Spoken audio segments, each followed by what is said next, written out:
Hi, my name is Caleb Klingensmith, and the name of my senior project is A Trip to Stanton. To start off with, I'm going to tell you a little bit about me, and some of my hobbies consist of hunting and fishing because I was raised that way my whole life. And the past 2 years, I've been lucky enough to get a buck during the rifle season, and the picture shows my last buck that I got, which was an 8-point, almost a 9. Um, the next pictures of me trout fishing up in Ligonier. And then there's a picture of me and Lily. She's a boxer and she's my best friend, but she's a little silly at times. And the next picture is a picture of me and my mom. We went down to Deep Creek for my birthday, and because we just love being outdoors and going to see waterfalls, so that's like kind of our thing. A little bit more, the next picture is of me and my dad, because one of the sports that I picked up this past winter was snowboarding, and it took me a while, but I finally got the gist of it. The next picture is me and Courtney. Courtney is my best friend. She's been since the 6th grade, and we've been through everything together. We like to go on little trips like Ohio POW and seeing like abandoned highways and stuff like that. But that picture is taken at the Conemaugh Dam. And the next picture is a picture of me and all the seniors this past volleyball season. Even though it wasn't the most ideal one, volleyball is a huge part of who I am. So to start out with, my project is all about the stent, which is the largest organ in the body. It's roughly 21 square feet, and that's why I put the picture of the bed in there, and that's a twin-size bed, and if you stretch your skin out, which I know sounds kind of gross, but that's how big it would be. It weighs roughly 9 pounds, so whenever you step on the scale the next time, roughly 9 pounds of that is just from your skin, and it has 11 miles of blood vessels, which is roughly 44 laps around the track. So I chose dermatology because I wanted to improve an existing skill, and I've always had a love for science. I've taken every science class high school has to offer, and I grew up around dermatology because my mom worked in a dermatologist's office, so that just kind of sparked my interest from day one. The name of the course was Dermatology Trip to Skin, and it was through the Novosibirsk State University, which is actually located somewhere in Russia.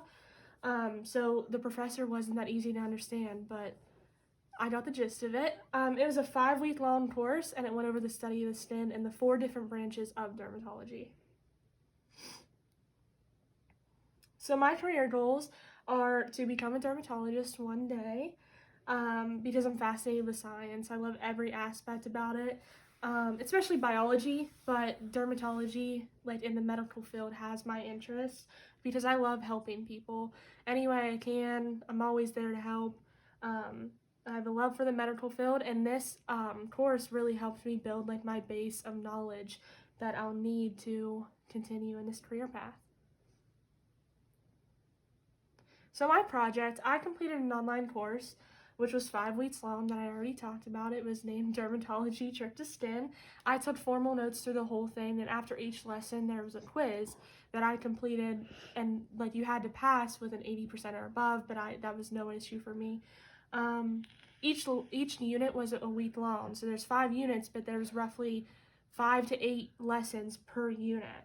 After I took the course and completed that, I created models. I created 2 models, which you'll see whenever I'm doing the actual presentation.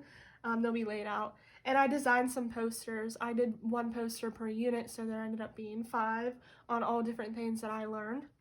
And I recorded mini lessons on the posters, and I'll have an example of that later.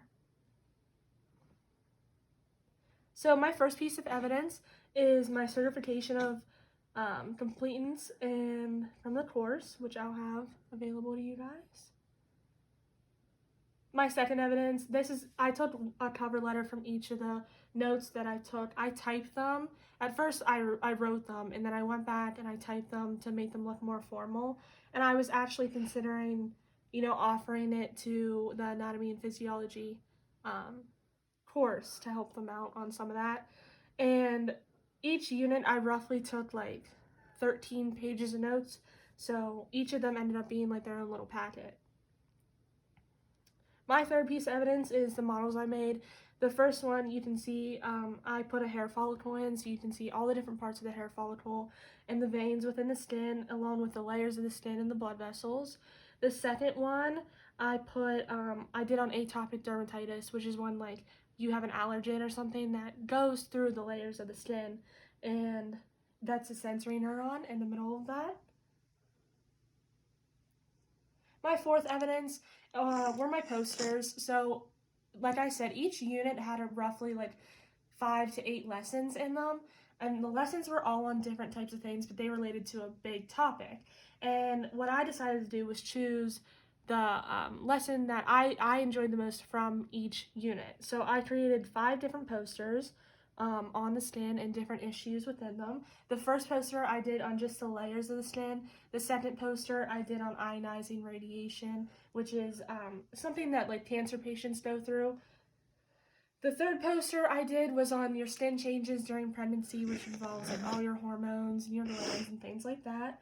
The fourth poster I did on psoriasis of the skin, and the fifth poster I did on herpes virus and all the different types of it.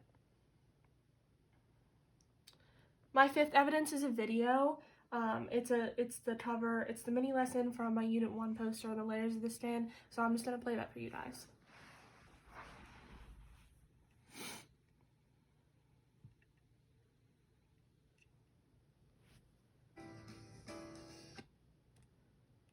Hello, my name is Kayla Clinton-Smith, and for my senior project, I chose to do an online course on dermatology through Coursera because that's what I aspire to be one day.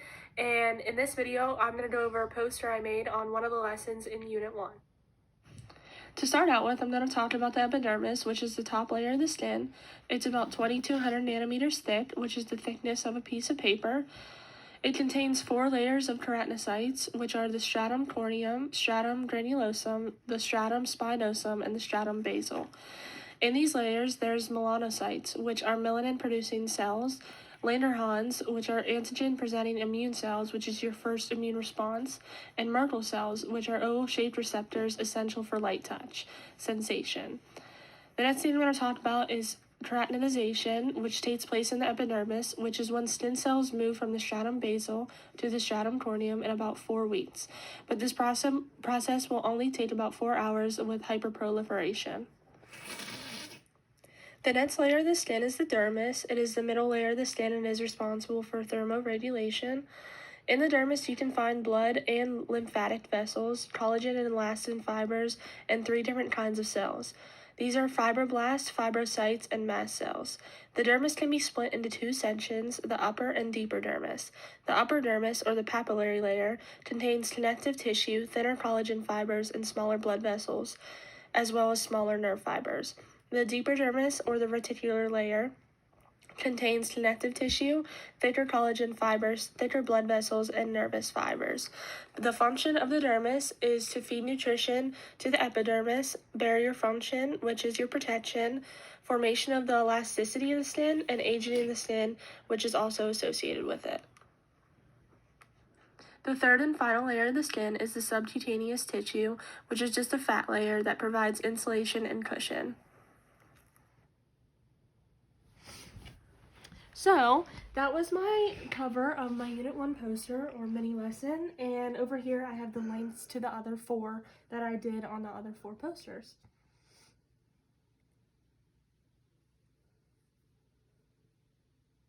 Sorry. So, some problems I encountered were definitely time management. I really took the senior project head on at the beginning of the school year, and during volleyball season I completed the whole online course, and after that I struggled because I took a break over winter and I struggled getting back into it. So time management was definitely one of my struggles. Formatting the notes, that took me probably the longest because, like I said, I took them by hand at first, and then I went back through and modified them and typed them all up formally. Creating the models, it took me about a week to create the models. I started with just a cardboard box, and I used things like construction paper. I use those wax things to represent blood vessels and stuff like that, and I just wanted to make sure that they looked good so you guys could get the idea of what I was talking about. Designing the posters, it was difficult because of the formatting with Word. I struggled in between using Word Online and the app on Word and getting them bigger, and that's why they're still the size of a letter, but it's okay. And balancing everything between work and school and having my own life and things like that just weren't easy. So what I obviously learned more about the STEN, the layers and the function of STEN, which was mostly Unit 1, the STEN during the environment, which was the ionizing radiation and the UV index and all things like that, which was Unit 2. Unit 3 was about aging and STEN during pregnancy and your changes in hormones and everything like that. And Unit 4 was about inflammatory diseases. That's when I did psoriasis, and things like atopic dermatitis, which are all diseases. And then Unit 5, I learned about infections, which we talked about herpes viruses and things like that. Those were all things I didn't know. I just simply knew the basics about the skin and that there was 3 layers. I learned useful skills like time management. Now I try and keep an agenda and keep my things lined up so I don't wait until last minute. Open-mindedness. I didn't know how to create the models at first. I really wanted to create them out of clay or something because I wanted them to be 3D and things that you could touch. And then I thought a little bit out of the box that I ended up using a box for the models and things like that. Perseverance was a big one with me. Never give up. I've always been taught that my whole life, and that's just something that this project totally reinforced. And designing education material, which I would relate back to the posters, notes, mini lessons, everything about my project is all educational, and I learned so much. My result, I gained a lot of useful knowledge that I will definitely continue to build on in my career. I plan on going somewhere in the medical field someday, so my base of knowledge now is a lot stronger than it was before, and dermatology is still my career goal. I don't plan on changing that anytime soon, so that's a good thing. And from this, I plan to major in pre-medicine when I go into college here shortly, and I want to continue my education after receiving my bachelor's degree on pre-med. I want to go into medical school, eventually go into residency and become some sort of doctor, hopefully a dermatologist. That's my goal in the end. And I'm thinking about attending the University of Tennessee at Knoxville, which has always been a dream of mine. Thank you for listening. I'd be glad to take any questions about my project.